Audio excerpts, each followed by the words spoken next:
All right, let's talk about one of the most popular substances on the entire planet, caffeine.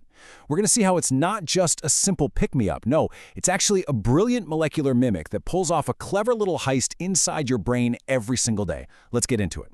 You know that feeling, right? That first sip of coffee in the morning, the fog just lifts, the world snaps into focus. It feels like magic.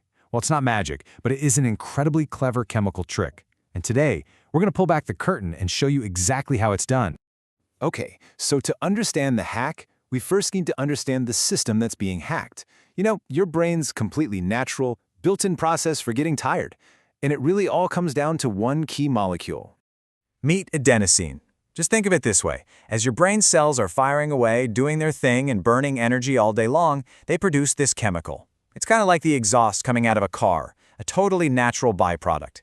And the more this adenosine builds up, the more sleep pressure you feel. The whole process is pretty simple, really.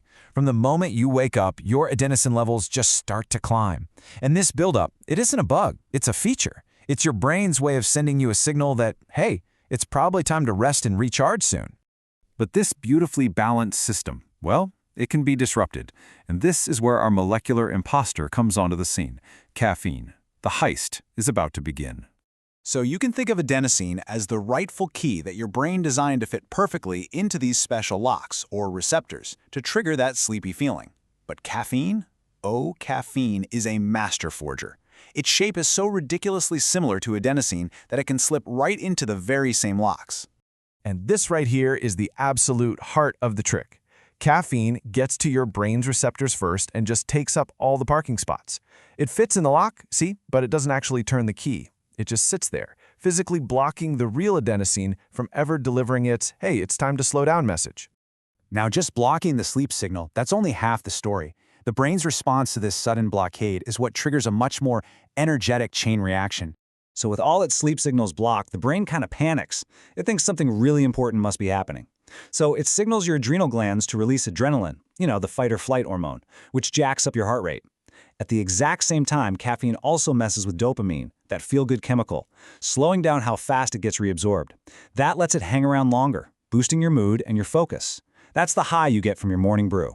But here's the thing. The imposter can't stick around forever. Caffeine has a half-life, and your body eventually gets to work breaking it down. This is when the getaway happens, and you're left to deal with the aftermath. So for the first few hours, you're feeling great as the caffeine does its job. But here's the crucial part. Behind that caffeine blockade, adenosine has been quietly building up the entire time, just waiting. When the caffeine finally starts to wear off after, say, 4 to 6 hours, all those receptors suddenly become available again. And what happens next? A flood. All that adenosine that's been waiting in the wings for hours just rushes in at once, hitting your receptors with this massive wave of sleep pressure. And that is the crash. You're not suddenly more tired, you're just finally feeling all the tiredness you've been putting off. But see, your brain is incredibly adaptive. It really doesn't like having its signals jammed every single day. So, if you're a regular coffee drinker, your brain starts to make some long-term changes to compensate. So, what does it do? It builds more docks. Over time, your brain physically grows more adenosine receptors. It's basically trying to increase its odds of catching that sleepy time signal despite all those caffeine imposters floating around.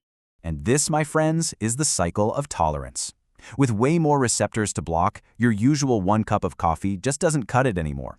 You find you need more and more just to get back to that same level of alertness. Your morning coffee might not actually be giving you an energy boost. It might just be dragging you back to the baseline alertness that a non-drinker feels, naturally. Which really leaves us with the final thought, doesn't it? Next time you reach for that cup, just ask yourself, are you drinking it to get ahead or are you just drinking it to get back to the starting line? It's a fascinating question about a chemical heist that millions of us take part in every single day.